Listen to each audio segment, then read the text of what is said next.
My dreams are nightmares.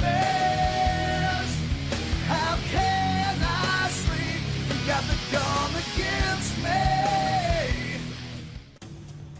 What's going on, everybody? King of Dragons 5000 here, coming at you with another figure review. Today we'll be having a look at the Mattel WWE Ultimate Edition, The Fiend, Bray Wyatt. And so here we have the Ultimate Edition Fiend Bray Wyatt posing out of the packaging. Before we take a look at the figure, let's actually run through his accessories really fast. The Fiend Bray Wyatt does come with two different head sculpts. We do get the neutral head, which looks really nice. Then we do get a head where his mouth is open and it looks like his tongue is ready to come out. He also does come with two pairs of hands. We do get a pair of grip hands. Then we get a pair of flat palmed hands. His final accessory is of course his jacket with interchangeable arms. I don't know why they included this. This version of the Fiend didn't wear the jacket, but anyway, that's all he comes with. So with that out of the way, guys, let's actually take a closer look at the Fiend. And so here we have a closer look at the Fiend Bray Wyatt, and I really do like parts of this figure. Some parts, they could be much better, but let's actually go over the figure really fast.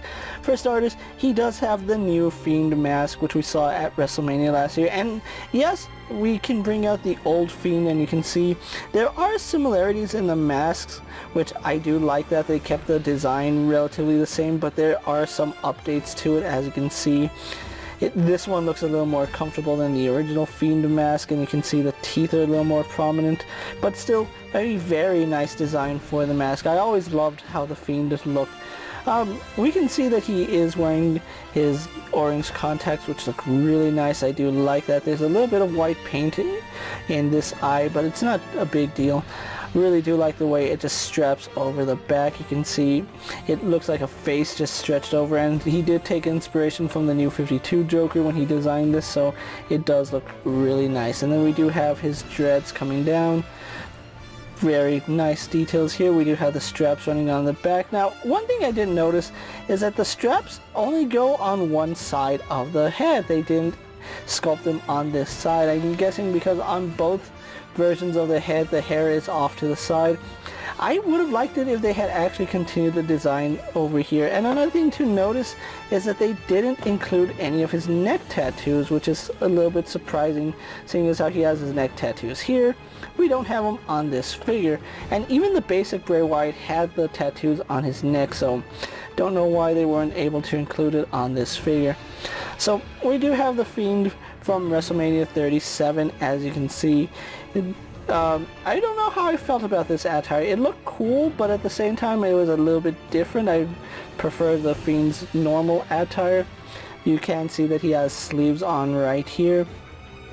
Now, one thing I would say about this figure is that the proportions on this figure feel a little bit better than the original Ultimate Edition Fiend. As you can see, the arms kind of are the proper length, but his hands are still relatively small. That's one problem I've always had with Fiend figures, is his hands always look small. They should have resculpted them to look a little bit bigger. As far as his torso goes, you can see this padding right here in the front. We have some zippers over here.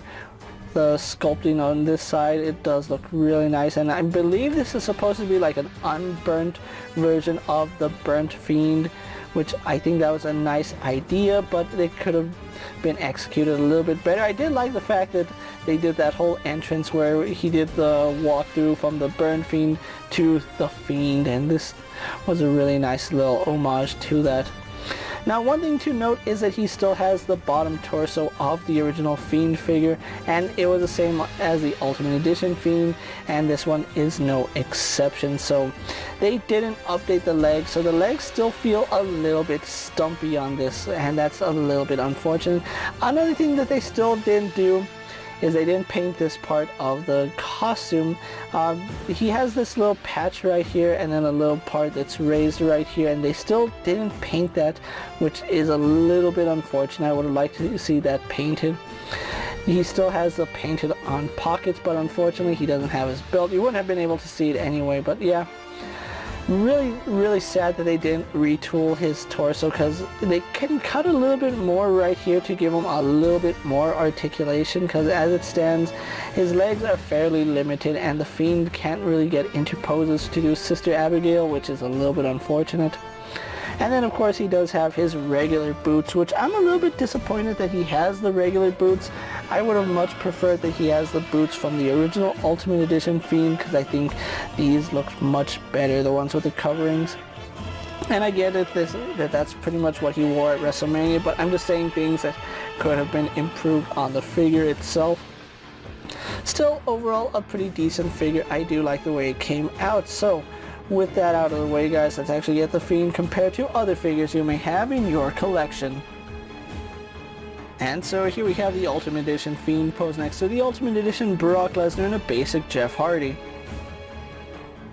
And finally, here we do have the new Ultimate Edition Fiend posed next to the previous Ultimate Edition Fiend and the Elite 77 Fiend.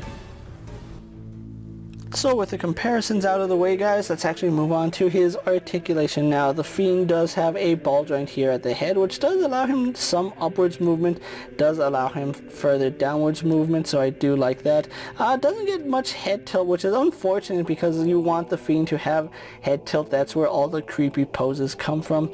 Unfortunately, he does not have butterfly joints. If ever a time to implement butterfly joints, the Fiend would have been a nice figure to have it on, but the Fiend just has your standard ball hinge shoulders, which hinge out and around.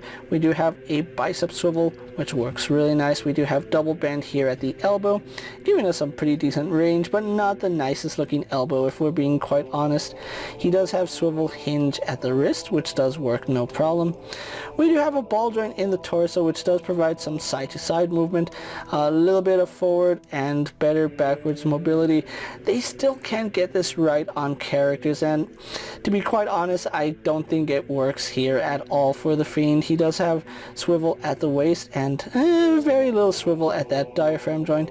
The legs, always an issue with the Fiend. Unfortunately, his legs only kick out to about right there, which is a little bit disappointing.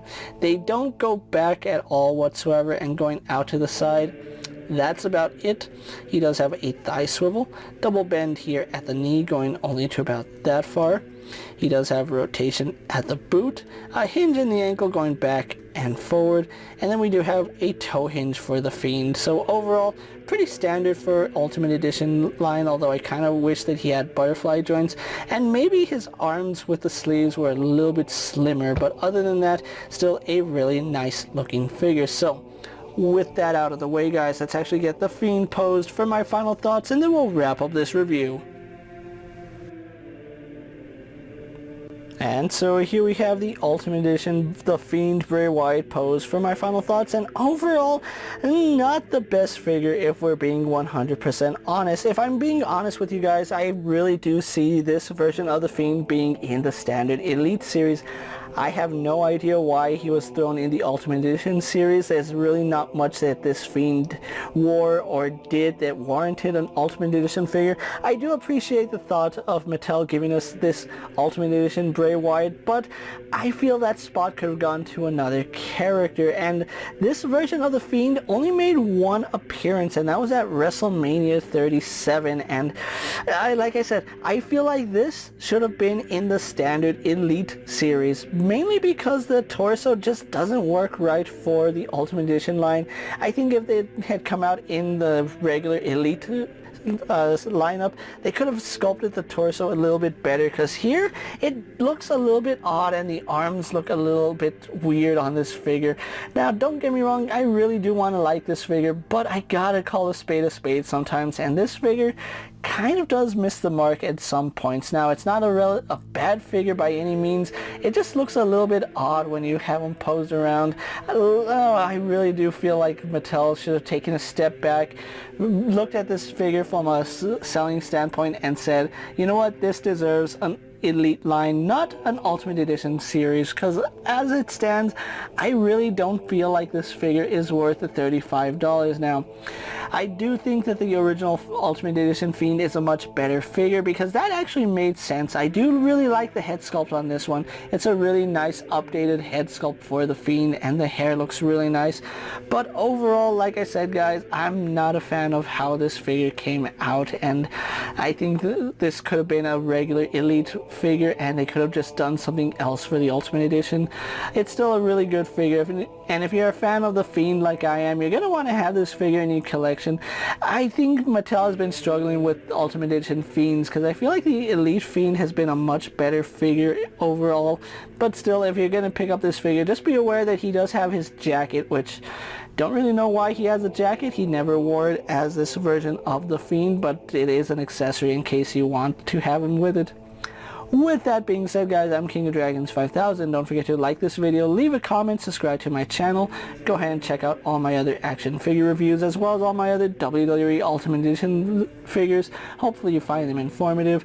As always, if there's a figure you would like to see me review, let me know down in the comments, and if it's in my collection, I'll gladly have a look at it. While you're at it, check out my Instagram account for new and exciting action figure photos, and as always, ring that bell to be notified every time I upload a video. Until next time guys, I'll see you later. Take care everyone.